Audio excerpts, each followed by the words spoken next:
İndi isə biz Gavalı bağındayıq, təsərrüfatımızın Gavalı bağındayıq. Bu Gavalı sortu şablon sortu sayılır.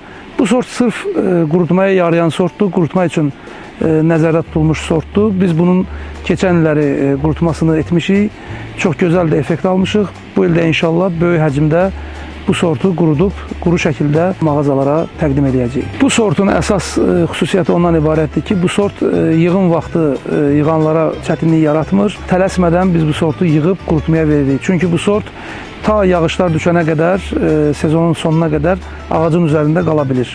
Öz keyfiyyətini itirmədən ağac üzərində qala bilir. Gavalı hal-hazırda yetişməyib, bu kal şəklindədir, tam yetişmiş şəkildə deyil. Yetişdikdən sonra bu gavalı tünd qırmızı şəklində uzun ölçüdə bir gavalı olur. Hal-hazırda biz bunun becərməsi ilə, dərmanlaması, digər vasitələrlə məşğuluq. İnşallah tərim vaxtıda əminəm ki, yekun məhsulumuzu da çəkilişlərdə təqdim edəcəyik.